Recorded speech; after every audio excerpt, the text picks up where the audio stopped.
안녕하세요. 김과장TV의 원포인트 레슨 시간입니다.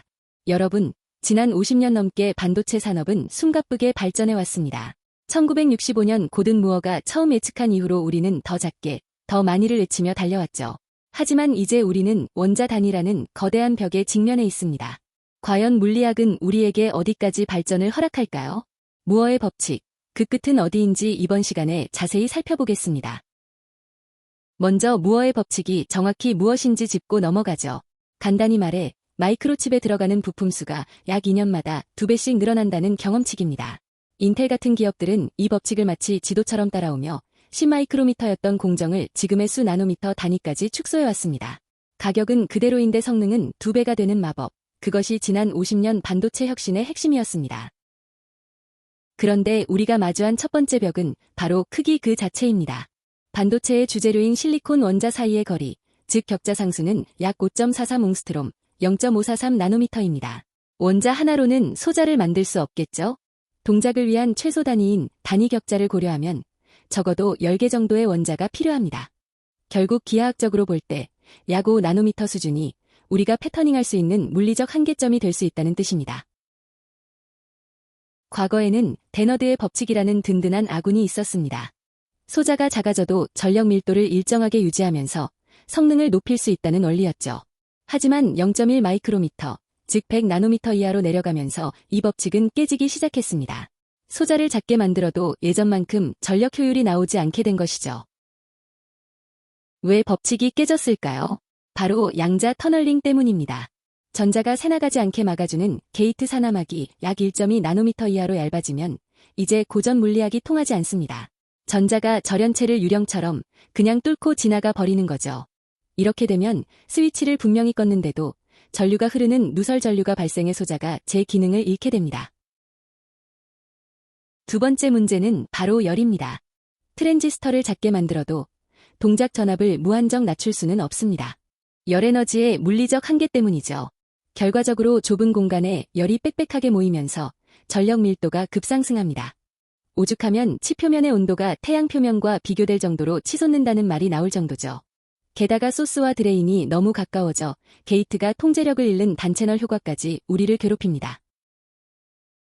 하지만 인류는 포기하지 않았습니다. 첫 번째 해결책은 신소재였습니다. 기존의 이산화규소 산화막 대신 하프늄 기반의 하이K 물질을 도입했죠. 이 물질은 물리적으로는 두껍게 만들어 터널링을 막으면서도 정기적으로는 얇은 막처럼 동작해 게이트의 통제력을 유지해줍니다. 소재의 힘으로 터널링이라는 벽을 일단 넘어선 겁니다. 소재로 안 될 땐 구조를 바꿨습니다.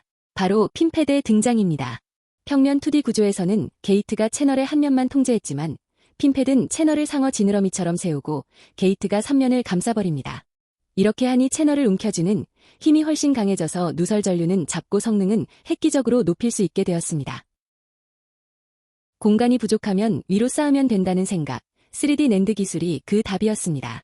웨이퍼의 평면 공간을 줄이는 게 한계에 다다르자 이제 Z축으로 셀을 적층하기 시작했죠. 수직 채널을 통해 수십 단 이상의 메모리 셀을 한 번에 연결함으로써 비용은 줄이고 용량은 극대화하는 전략입니다. 이제 반도체는 고층 빌딩과 같은 모습으로 진화하고 있습니다. 회로를 그리는 도구인 빛 또한 한계였습니다. 우리가 그려야 할 회로는 수 나노미터인데 사용하는 빛의 파장은 193 나노미터로 훨씬 굵었거든요. 그래서 등장한 것이 EUV, 즉 극자외선입니다.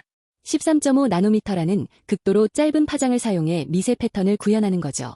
장비 한 대에 수천억 원이나 하는 막대한 투자가 필요하지만 무어의 법칙을 이어가기 위한 필연적인 선택이었습니다. 사실 가장 큰 벽은 기술보다 돈일지도 모릅니다. 45나노 공정 이하부터는 R&D 비용만 15억 달러를 넘어설 정도로 비용이 폭발했습니다. 기술적으로 더 작게 만들 수 있어도 만드는 비용이 이익보다 크면 산업은 멈추겠죠. 그래서 이제는 단순한 축소가 아니라 이익과 기능 중심으로 법칙의 패러다임이 변하고 있습니다. 자, 그럼 우리는 최종적으로 얼마나 더 작게 만들 수 있을까요?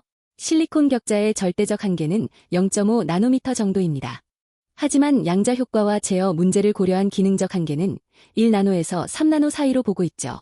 현재 우리가 3나노, 2나노 양산을 논하고 있으니 우리는 이미 물리적 벽의 코앞까지 와 있는 셈입니다. 또한 성능 강화를 위해 무조건 작게 하는 것 이외에도 다양한 방법을 적용하고 있습니다. 실리콘의 한계를 넘기 위해 과학자들은 이미 다음 재료를 찾았습니다. 그래핀이나 이황화 몰리브덴 같은 2차원 소재가 주인공이죠.